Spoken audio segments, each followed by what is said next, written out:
कोटीश्वरों से मम वंदना है, हम पर सदा तुम कृपा दृष्टि रखना। कोटीश्वरों से मम वंदना है। जय बोलिए 1008 श्री नेमिनाथ भगवान की जय।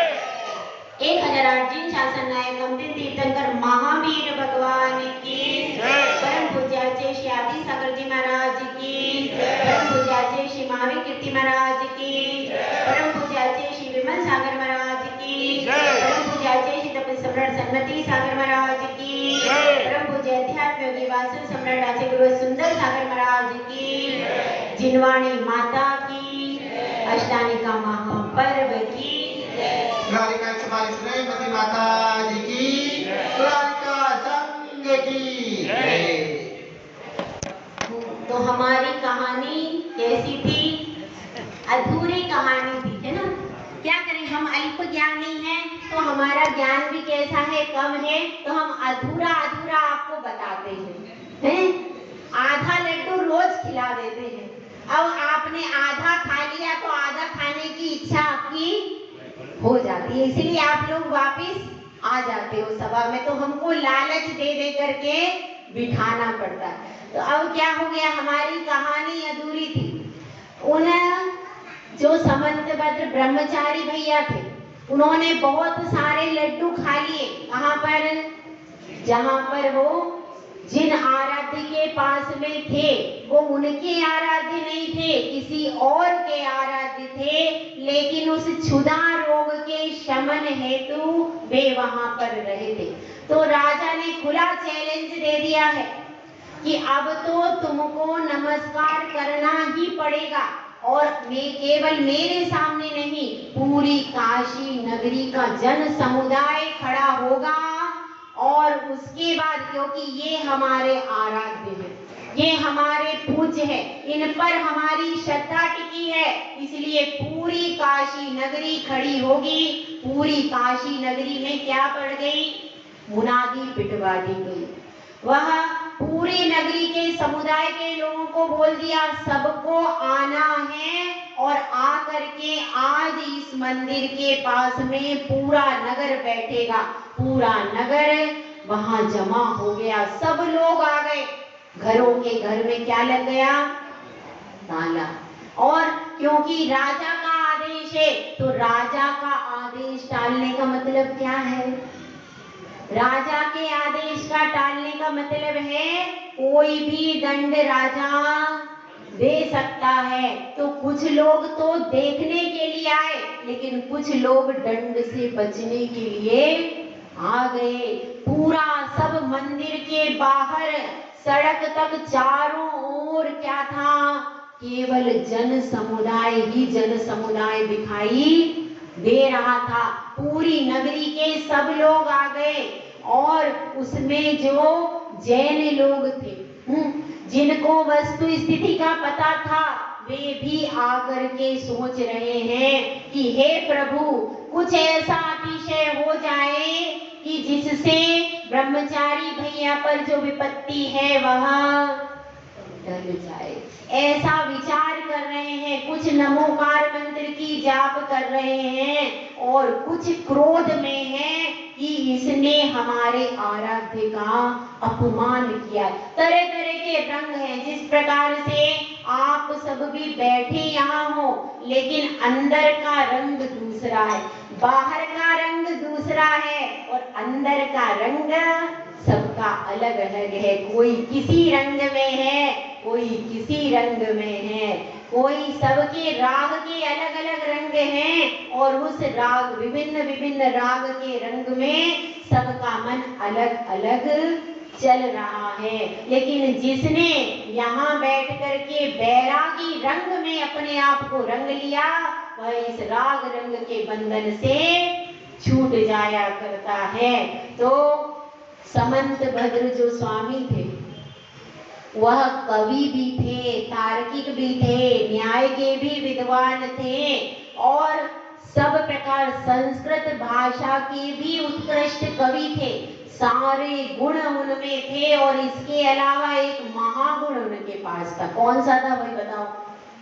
ये सब बता दिया। इसके अलावा एक बहुत महान गुण उनके पास में था। क्या था? कौन सा था? कोई बताओ। आप सब ज्ञानी जीव, इसीलिए मैंने कहा है कि परतापुर नगरी में सावधान रहना। क्यों? यहाँ सब ज्ञानी जीव हैं। सम्यक दर्शन सबसे बड़ा गुण है। सच्ची श्रद्धा सबसे बड़ा गुण है।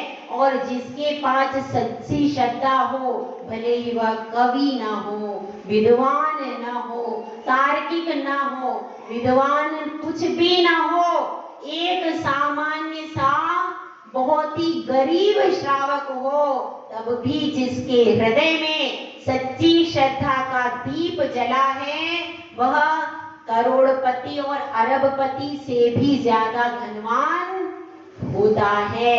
क्योंकि एक बार सच्ची श्रद्धा का दीप जलता है तो संसार वारिधि रयम जुलुक प्रमाणम, यह समस्त दुख रूपी संसार उसका सारा छोटा रह जाता है। और अंजुली के पानी की उपमा ही क्यों दी? क्योंकि अंजुली में पानी अधिक देर तक ठहरता।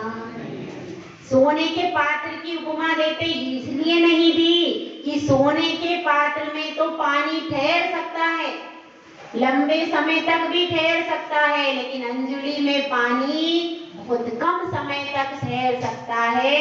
तो वह इसलिए अंजुली के पानी की उपमा यहाँ पर दी है, क्योंकि सम्यक दृष्टि जीव अर्ध पुद्गल परावर्तन का उल्लंघन नहीं करता। तो अब उनके हृदय में केवल एक ही नाम चल रहा था, एक ही बात चल रही थी, एक ही चिंतन चल रहा था। किसके हृदय में? समंत भद्र स्वामी। एक ही चिंतन है, बस अब प्रभु मुझे आप में लीन होना है। मुझे नहीं पता बाहर कौन है, अंदर कौन है, क्या है, मुझे तो कुछ अब देखना नहीं है। मैं और मेरा प्रभु, बस। दो प्रकार की भक्ति होती है, एक होती है भेद भक्ति और एक होती है अभेद भक्ति। भेद भक्ति में होता है कि प्रभु आप और मैं। कौन सी चीजें होती हैं? दो। जहां पर दो होती हैं वहां पर होती है भेद भक्ति। तो प्रभु आप और मैं, तुम पतित मैं तुम नहीं, मैं पतित क्या है? प्रभु पतित पावन। तो कुछ लोग ऐसा बोल देते हैं कि प्रभु पतित नहीं है। प्रभु आप पतितों को पावन बनाने वाले हो, तो मैं पतित हूँ, आप पावन हो। ये कौन सी भक्ति हुई? भेद भक्ति। जहां पर आपने डिफरेंशिएट कर दिया, भेद कर दिया, प्रभु आप अलग हो, मैं अलग हूँ। जहां पर आपने अलग अलग दो लोगों के बारे में विचार किया, गुणों का ही चिंतन चलेगा, चाहे भेद भक्ति हो चाहे अभेद भक्ति हो, पर उसमें भगवान के गुण प्रकट हो गए, उन प्रकट किए हुए गुणों का वर्णन चलेगा। और जो हमारे गुण प्रकट नहीं हुए तो उनका वर्णन उसमें चलता है। तो जहां पर दो होते हैं वह होती है भेद भक्ति, और जहां पर केवल और केवल आत्मा के गुणों का ही चिंतन किया जाता है वह होती है अभेद भक्ति। आत्मा से ही आत्मा की भक्ति की जाती है, वह कौन सी भक्ति है? अभेद भक्ति। तो हम लोग कौन सी भक्ति करते हैं? वो भंवरे सब चले गए क्या? यहाँ पर हैं अभी कुछ कुछ बैठे हैं, शायद कुछ चले गए। कौन सी भक्ति करते हैं हम लोग? तो मुख्यतः जब भगवान के सामने हैं तो अभेद भक्ति नहीं कर पाते, भेद भक्ति ही करते। तो अब अपनी बात चल रही है, समंत भद्र स्वामी लीन हो रहे हैं प्रभु की भक्ति में कि हे प्रभु आपके गुण कैसे हैं, आप कैसे हो। बस मैं तो अब आपको ही देखना चाहता हूँ, मैं अपने बारे में भूलना चाहता हूँ। सिर्फ चाहता हूँ जैसे कि नदी सागर को देखती है और उसमें लीन हो जाती है, फिर वो अपने आप को समाहित कर देती है, अपने आप को भूल जाती है। ऐसे ही मानतुंग स्वामी ने भी भक्तामर स्तोत्र में अपना कहीं भी वर्णन किया है, मैं उनका पुत्र, मैं उनका कुछ किया नहीं किया। अपना कुछ भी वर्णन भक्त नहीं करता है, सिर्फ भगवान आप हो, आपका ही वर्णन चल रहा है। ऐसा भगवान के गुणों में लीन होकर के भक्ति करते हैं तो क्या हो जाता है, उसके प्रभाव से संकट दूर हो जाते हैं। और उन्होंने स्तुति प्रारंभ की, स्वयंभू स्तोत्र। आप सबको संस्कृत वाला किसी को पूरा याद है? बताइए, संस्कृत वाला स्वयंभू स्तोत्र किसी को यहाँ पर याद है? हिंदी का पढ़ते हो आप? स्वयं भुवा भूत हितेन भूतले, मुझे भी याद नहीं है, कोई बात नहीं, अपन सेम सेम, ठीक है। स्वयं भुवा भूत हितेन भूतले, यहाँ से शुरू होता है, ठीक है। आदिनाथ भगवान की स्तुति है, तो वहां पर उन्होंने प्रारंभ किया किन शब्दों से? स्वयं भुवा भूत हितेन भूतले। इन शब्दों से आदिनाथ भगवान की स्तुति करते हुए प्रारंभ किया और स्तुति करते करते लीन हो गए। अब तो उनको 24 तीर्थंकर के गुण ही दिखाई दे रहे। उनकी प्रतिमा उनके हृदय में थी, क्योंकि बाहर तो नहीं थी, लेकिन हृदय में उनकी प्रतिमा बना ली और गुणों का गान करने लगे। अब वो सिर्फ किसको देख रहे हैं?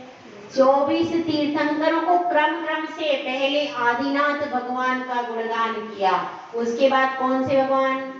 अजितनाथ, संभवनाथ, अभिनंदननाथ, सुमतिनाथ, पद्म प्रभु, और आगे सुपार्शनाथ, और बोलते जाइए, सुभाषनाथ भगवान तक स्तुति हो गई।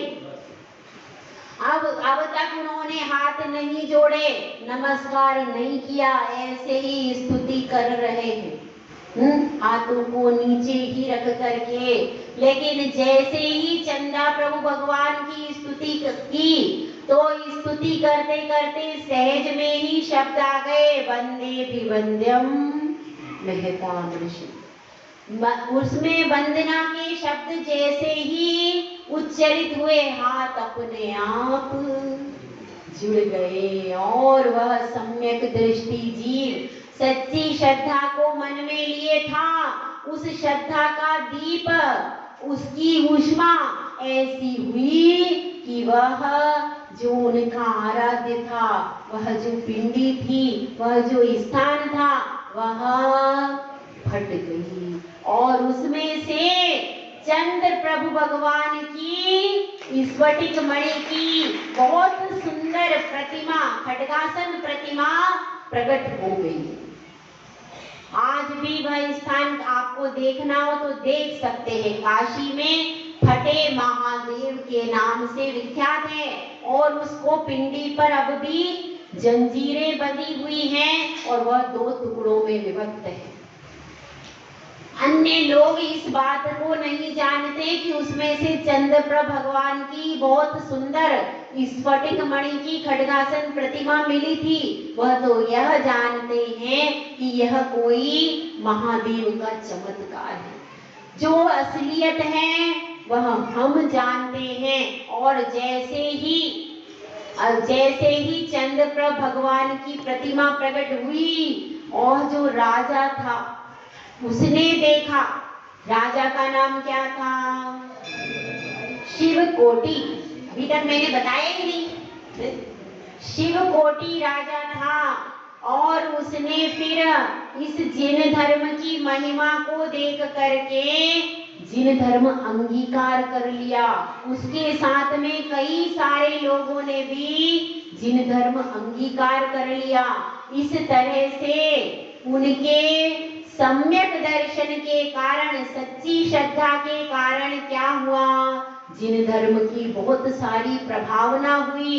कितने सारे जीव जो संसार में मिथ्यात्व के अंधकार में डूब रहे थे, ऐसे जीव निकल निकल करके जिन शासन के छांव में आ गए। ऐसी महत प्रभावना किसने की? समंत भद्र स्वामी ने।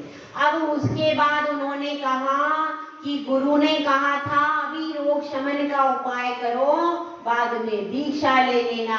तो अब राजा उसके पीछे चल रहा है कि मुझे मार्ग बताओ, तो वे कहाँ आ गए? उन्होंने कहा मैं तो, मेरा रोग अब शांत हो गया, मैं तो गुरु के पास में जाऊंगा।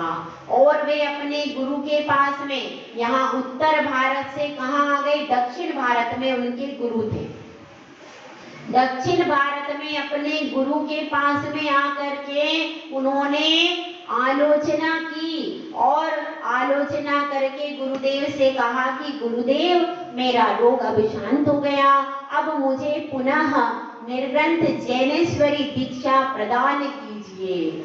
और गुरु ने उनको दीक्षा दी, साथ में और भी कई सारे भव्य जीव उनके पीछे पीछे आ गए और उन्होंने भी दीक्षा धारण कर ली। इस प्रकार से देखो गुरु ने कितना निमित्त ज्ञान से जान लिया। वह एक शिष्य के बल से कितने सारे शिष्य मुनि बन गए। और इस प्रकार से क्या हुआ? उन्होंने देखो सम्यक दर्शन के बल से, उन्होंने सम्यक दर्शन को छोड़ा नहीं छोड़ा। उस सम्यक दर्शन के बल से क्या किया? जिन धर्म की प्रभावना की और बाद में रोग शमन होने के बाद पुनः चारित्र को अंगीकार करके पुनः बहुत सारे शास्त्रों की रचना की और जिन धर्म की महती प्रभावना की। ऐसे आचार्य श्री समंत भद्र स्वामी को हम सब यहाँ पर नमस्कार करते हैं, जिनका यह ग्रंथ है। इसके अलावा एक गंधहस्ती महाभाष्य भी उन्होंने लिखा था, लेकिन वह लुप्त हो गया, अभी तक प्राप्त हो नहीं पाया। उनकी यह रचना है रत्नकरण शार्काचार, जो कि विशेष रूप से उन भंवरों के लिए लिखा है जो कि फूल के पास में आए और कह रहे कि भैया ये विधि तो बहुत कठिन है, हम क्या करेंगे, और भागने को हुए। तो उन सब भंवरों को बुलाया कि भैया डरो नहीं, आओ मैं तुमको कैसी विधि सिखाता हूँ, सरल विधि सिखाता हूँ, जिससे तुम सब भी इन रसपान को सीख जाओगी। तो कहानी अच्छी लगी, समझ में आ गई है? तो यह किसकी कहानी है? आचार्य श्री समंत भद्र स्वामी की, कि जिन्होंने साधना भी की, प्रभावना भी की और आज उन्होंने इतना अच्छा ग्रंथ किसके लिए लिखा है? श्रावकों के लिए लिख करके दिया है कि आप सब भी घर में रह करके भी कैसे धर्म का पालन क्रम क्रम से कर सकते हो। एकदम से आपको रस पीना नहीं आता तो थोड़ा थोड़ा पिला देते हैं। जैसे जब बच्चा छोटा होता है तो उसको डोज कितना दिया जाता है? थोड़ा सा। तो इसीलिए आपको भी थोड़ा थोड़ा करके फिर बड़ा बनाया जाएगा, फिर बड़ा डोज दिया जाएगा। ठीक है, तो अब अपन सब चलते हैं किसके? सबसे पहले मंगलाचरण की ओर चलते। सबसे पहले अपन यह समझे कि मंगल किसे कहते हैं। मंगल किसको कहते हैं? किसी को पता हो तो बताइए। मंगल किसको कहते हैं? जो पापों को गलाए उसको मंगल कहते हैं। और कुछ आंसर, एक आंसर और हो सकता है। हाँ, क्या क्या? कार्य के निर्विघ्न समाप्ति के लिए। ये तो कारण है किस लिए किया जाता है, हम परिभाषा पूछ रहे हैं। और कोई? मंगल का अर्थ क्या होता है, यहाँ पर अर्थ अलग है, परिभाषा अलग है, कारण अलग है, वो सारा बताएंगे हम। तो पहले अर्थ पूछा है, तो अर्थ इसका यही है, मंगल यानी मम गालयति इति मंगलम। मम का अर्थ होता है पाप, पाप को जो गलाता है उसे क्या कहते हैं, मंगल कहते हैं। और पुण्य को जो लाता है, दोनों अर्थ इसके ही हैं। इसी शब्द की कई प्रकार से व्युत्पत्ति, लघु अर्थ और संधि विच्छेद आदि करके दो अर्थ निकलते हैं। इसी से पुण्य को लाता है वह मंगल है, और पाप को गलाता है वह मंगल है। इसलिए एक छोटा सा मुक्तक लिखा गया है मंगल के लिए। जो पापों को शमन कर दे वो मंगल गीत होता है। जो पापों को शमन कर दे वो मंगल गीत होता है। पुण्य को धार के भर दे, पुण्य की धार से भर दे, धर्म की रीत होता है। पुण्य की धार से भर दे वो मंगल, वो धर्म की रीत होता है। खार के गांव में जो सुहाने गुल खिलाता है, खार के गांव में भी जो सुहाने गुल खिलाता है। गुरु उपदेश संकट में तुम्हारा मीत होता है। गुरु उपदेश संकट में तुम्हारा मीत होता है। तो वह मंगल होता है जो पाप को शमन करता है और पुण्य की धार से भर देता है। तो अब मंगल शब्द के लिए, मंगल शब्द की व्याख्या के लिए अपन चलते हैं। 6 हेतु होते हैं जिनके कारण मंगल किया जाता है। ठीक है, पहला क्या है, मंगल, मंगल के लिए है हेतु। कौन से होते हैं, निमित्त। निमित्त कौन है जिसके लिए मंगल किया जा रहा है, वह कौन है, इसलिए क्या है, निमित्त। जैसे कि आचार्य परमेष्ठी ने यह शास्त्र लिखा, कौन सा, रत्नकरण श्रावकाचार्य। तो किसी ना किसी शिष्य का निमित्त लगा होगा। किसी श्रावक ने आकर के प्रार्थना की होगी कि हे गुरुदेव हमें श्रावक धर्म का स्वरूप बताइए, तो उन्होंने इस शास्त्र की रचना की। तो मंगल निमित्त और हेतु। हेतु कौन है, हेतु का अर्थ होता है लक्ष्य। किस लक्ष्य को लेकर के रचना की है, तो जो अल्पज्ञ प्राणी हैं, जो धर्म का अंगीकार करना चाहते हैं, उनको बोध कराने के लिए इसकी रचना की। तो मंगल हो गया, निमित्त हो गया, हेतु।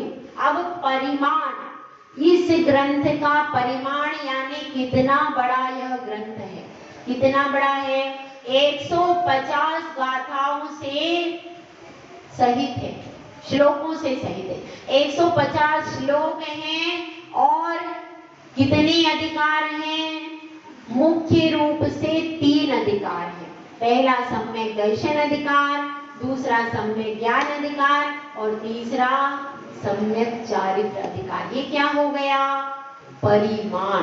अब इस ग्रंथ का नाम क्या है, नाम क्या है, रत्नकरण श्रावकाचार्य इस ग्रंथ का नाम है।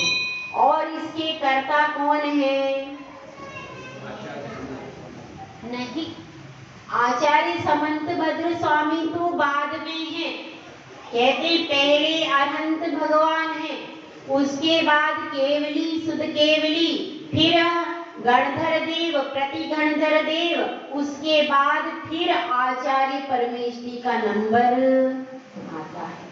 तो यहाँ पर यह ग्रंथ भी आज का नहीं, अनादि काल से जो श्रावक धर्म चला आ रहा है उसी को आचार्य समंतभद्र स्वामी ने लिखा है, अपना कुछ भी लिखा।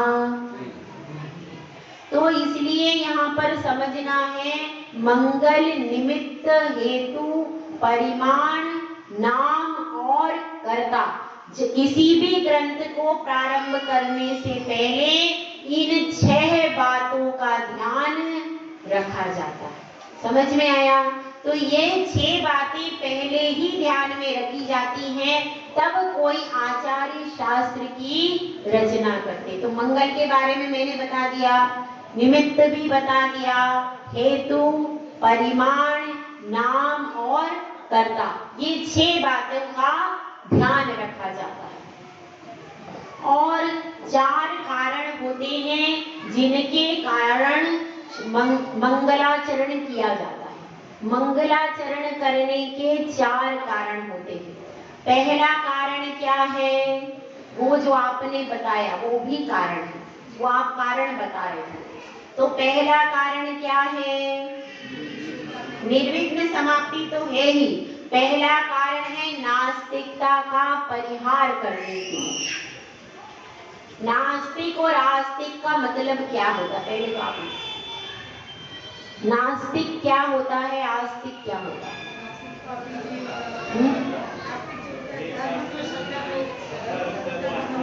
हाँ, क्या बता रहे हैं?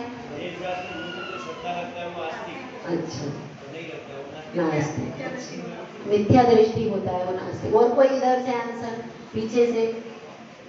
नास्तिक और आस्तिक में क्या अंतर है?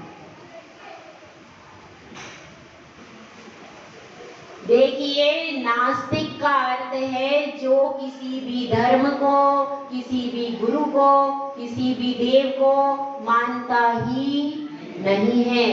किसी मंदिर में, किसी भी जगह पर जाकर के सिर झुकाता, उसको क्या कहते हैं?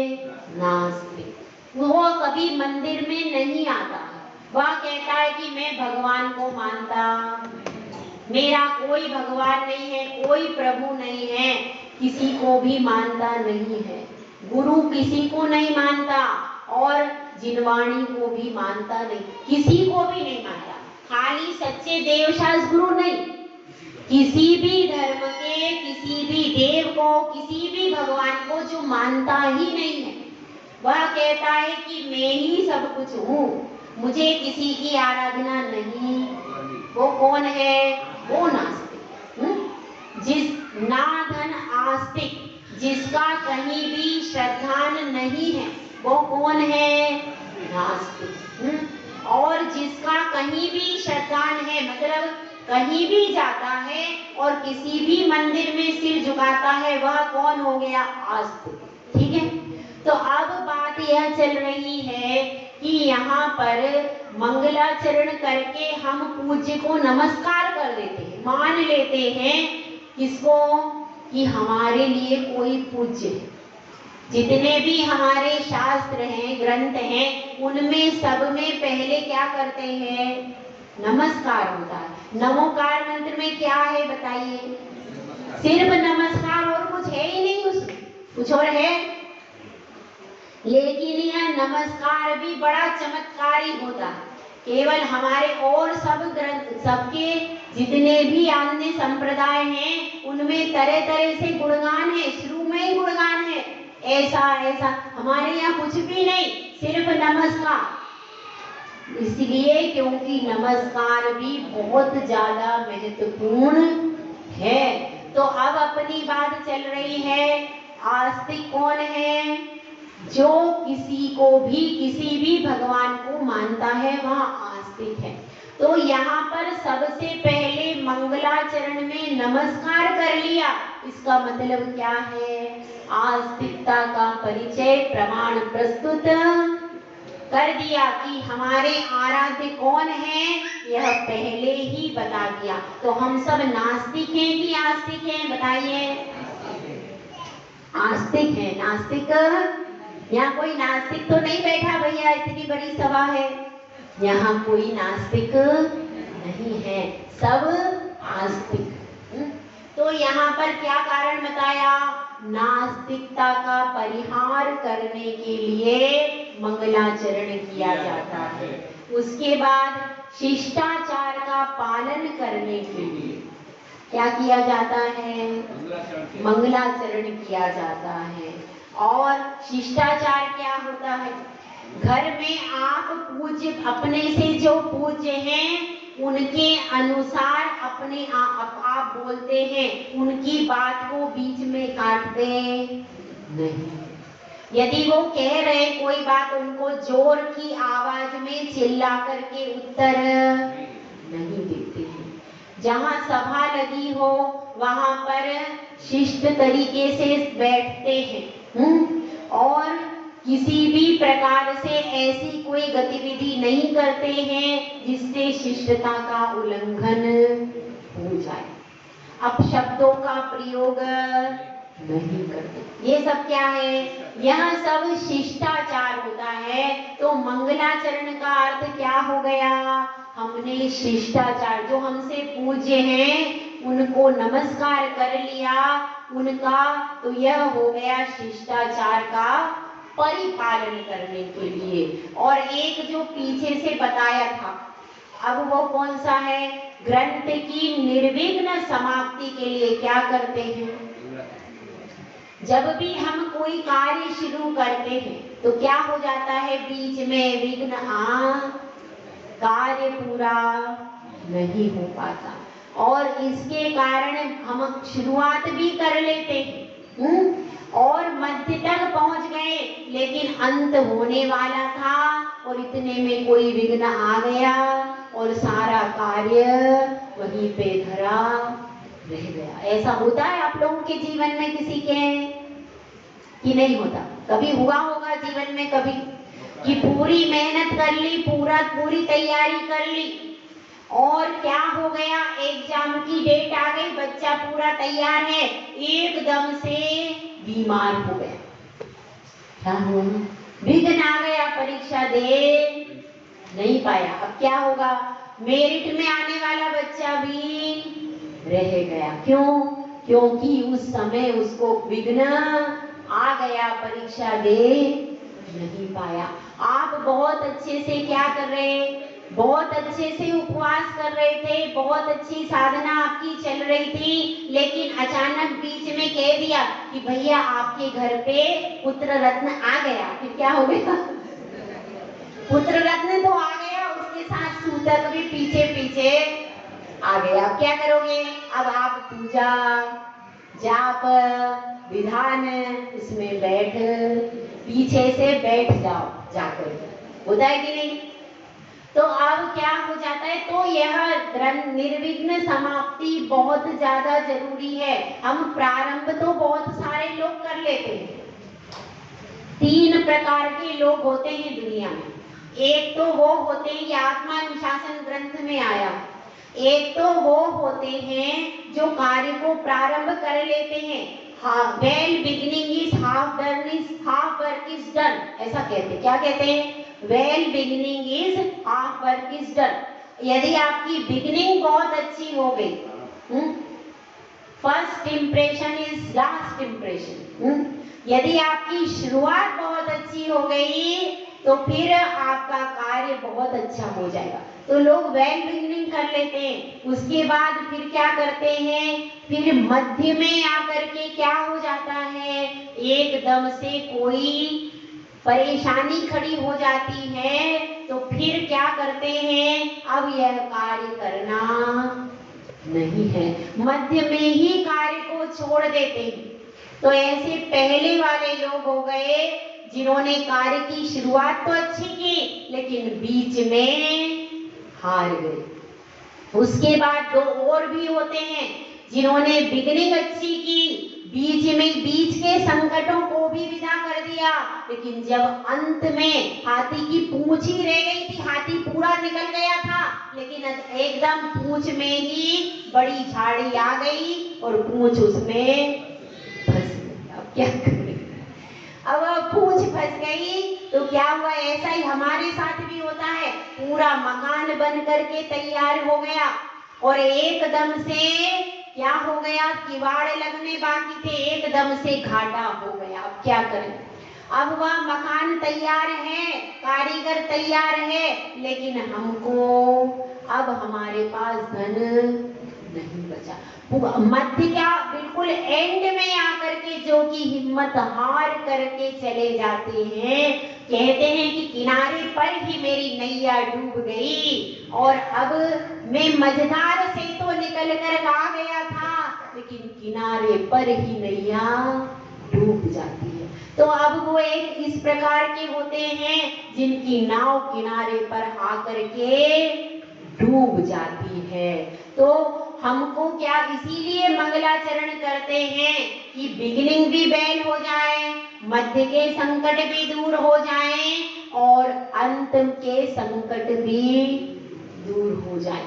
तो यह मंगलाचरण 4 कारणों से किया जाता है। नास्तिकता का परिहार, शिष्टाचार का परिपालन, ग्रंथ की निर्विघ्न समाप्ति और क्या है, और पुण्य की प्राप्ति।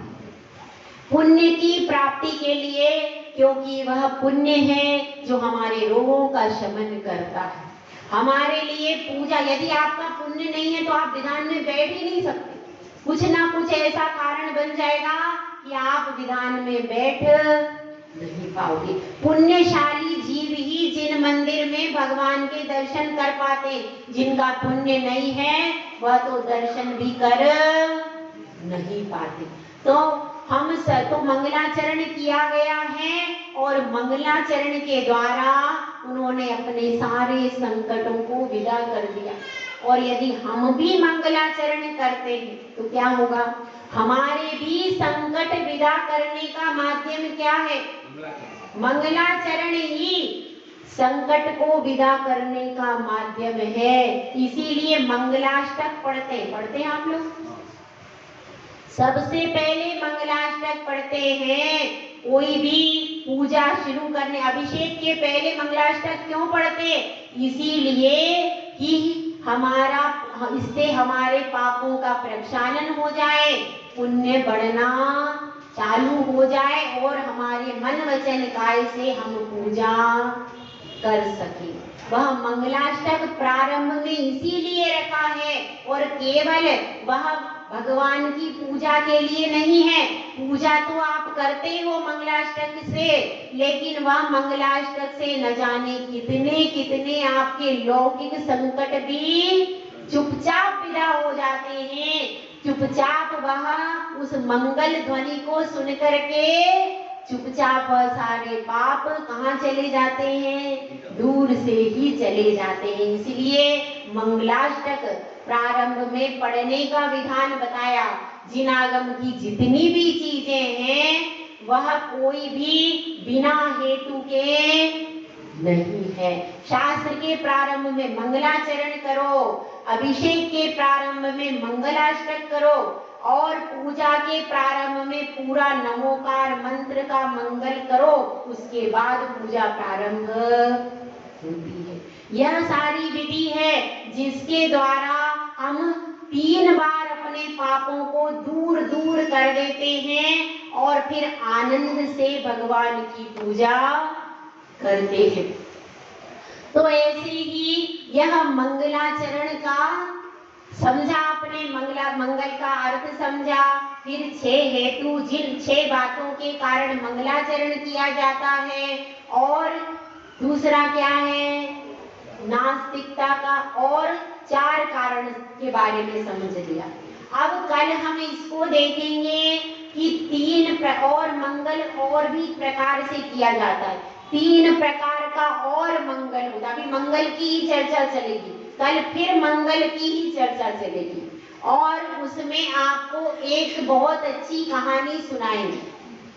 आज आपने एक कहानी सुनी, कल भी रोज आपको एक कहानी मिलेगी, एक मुक्तक मिलेगा, ठीक है। तो कल आपको एक और कहानी सुनाएंगे और उस कहानी के माध्यम से आपको सिर्फ एक ही अक्षर की व्याख्या होगी, नमः। उस नमः, क्योंकि कल हम मंगलाचरण प्रारंभ करेंगे कल मंगल का वर्णन पूरा हो जाएगा और कल से हम मंगलाचरण को प्रारंभ करेंगे। तो कल सब लोग अपनी अपनी रत्नकरण ऋषावकाचार्य की पुस्तक लेकर के बैठे, क्योंकि एक बार हम उच्चारण करेंगे, ऐसे 2 बार आपको उच्चारण करवा के पूरा मंगलाचरण हर गाथा को 2-2 बार उच्चारण करके सीखना है, ताकि उस गाथा को उच्चारण करने की सही विधि भी आए और एक एक शब्द का अर्थ भी आपकी समझ में आ जाए। तो कल हम फिर एक नई कहानी सुनेंगे। जय बोला जय श्री सुंदर सागर महाराज की।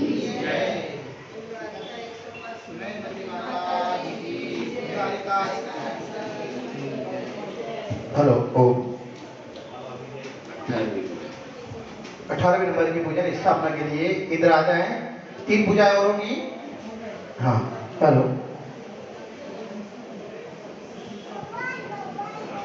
नंदीश्वर दक्षिण दिश माही अंजन पर्वत सोहे, ताकि वीत शोक वापी में दधिमुख गिरिवन मोहे।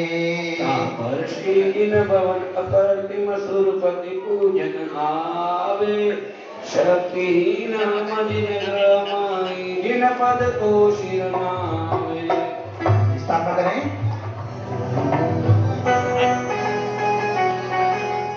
18 पूजा मतलब 18।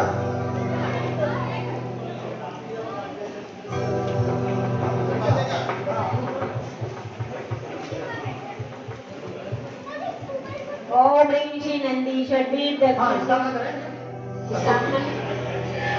स्थापना के लिए हाँ ओम ह्रीं श्री नंदीश्वर देव दक्षिण दिशान जंगिरी स्थितोत्तर दधिमुख जिन मंदिर जिन बिंब समूह अत्र अवतर समोषण इत्यावनम अत दिश नाट्य स्थापना अद्रमम सन्निहितो भववचन सन्निधिकरणम हरि पुष्पांजलि क्षिपे पद्मद्रह जलसार कंचन बाजन में बरो, जिन पद तर कईवार डाले अवधूत रो। ओम ह्रीं श्री नंदीश्वर देव दक्षिण दिशान जंगिरी स्थितोत्तर दधिमुख जिन मंदिर जिन देव्यां जन्म जरा मृत्यु विनाशाय जलम निरूपयामि।